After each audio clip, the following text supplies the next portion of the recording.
Assalamualaikum warahmatullahi wabarakatuh.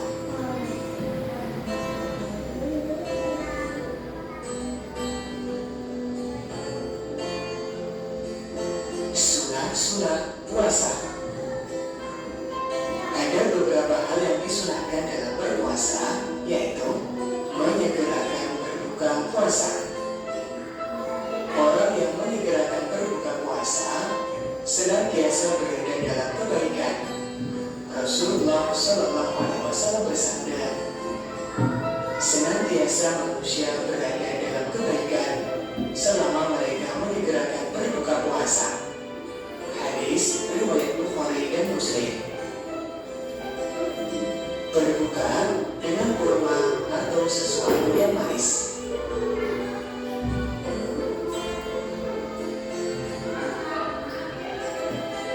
Kita juga disunahkan berdoa saat berbuka puasa. Adapun doa yang bisa kita baca yaitu Allahumma laka sumtu wa bika amantu wa ala rizkika aftartu bi rahmatika ya arhamar rahimin. Sunnah berikutnya adalah makan sahur. Makan sahur dimaksudkan untuk menambah kekuatan dan mendapat berkah dari Allah. Rasulullah SAW bersabda, makan sahurlah kamu, sesungguhnya makan sahur itu mengandung berkah. Hadis riwayat Bukhari dan Muslim dari sahur itu sunnah ya, biar nanti puasanya apa? Wah. Memberi makan untuk berbuka kepada orang yang berpuasa. Ganjaran orang yang memberi makan untuk berbuka kepada orang berpuasa, maka ia mendapat ganjaran seperti orang yang berpuasa tadi. Sunnah berikutnya adalah memperbanyak sedekah. Kita diajarkan sedekah di bulan Ramadan karena akan dilipat gandakan pahalanya. Sunnah berikutnya memberi makan pada orang yang sedang berpuasa. Misalkan ayah, ibu sedang puasa sunat, nanti maghrib kita beliin apa? Ya cinta buat ayah dan ibu buka puasa nantinya kita mendapatkan pahala.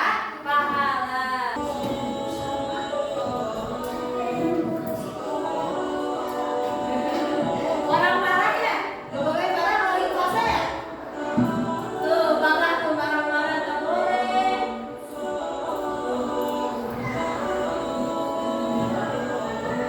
Puasa itu mengajarkan hidup sederhana, jangan sering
Ikhwan di rumah harus rajin belajar ya, rajin belajar. Nanti puasanya semakin rajin. Nanti di materi Ustazah simpulkan lagi, puasa itu bahasa Arabnya adalah siam. Puasa itu menahan diri dari hal yang membatalkan puasa. Lalu syarat wajib puasa itu harus balik, Islam, berakal dan mampu. Syarat sah puasa apa aja? Harus beragama Islam, tamyiz, suci dari haid dan nifas, tidak puasa pada waktu yang tidak diperbolehkan, tidak boleh puasa pada saat lebaran. Rukun puasa hanya ada berapa? 2. Satu nih, niat. Di mana niatnya? Dalam hati. Sebelum puasa niatnya ya. Yang kedua, menahan diri dari yang membatalkan. Jangan makan, jangan minum. Sunnah puasa harus segera berbuka puasa. Lalu melaksanakan sahur. Lalu berdoa ketika berbuka puasa, memperbanyak sedekah, membaca Al-Quran, memperbanyak ibadah. Yang membatalkan puasa, makan dan minum dengan disengaja, muntah dengan sengaja, haid dan nifas bagi perempuan, gila atau hilang akal, dan murtad. Apa murtad? Ustazah nanya lagi, murtad apa? Pindah agama. Yang terakhir, hikmah puasa itu membiasakan sabar, jangan marah, membiasakan peduli pada orang lain. Lalu belajar apa lagi? Hidup sederhana. Dan hikmah puasa itu karena keistimewaan kita sebagai umat Nabi Muhammad Sallallahu Alaihi Wasallam. Alhamdulillah. Untuk selanjutnya untuk pertemuan selanjutnya kita akan mempelajari sejarah Arab pra-Islam, sejarah Nabi Muhammad, qasidah, sholawat dan syair. Kita akan dipelajari selanjutnya ya. Nanti setelah kalian mengerti, di rumah dibaca lagi ya, dibaca lagi. Ya tuh, sudah punya ini.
Jangan keluar, cari polisi.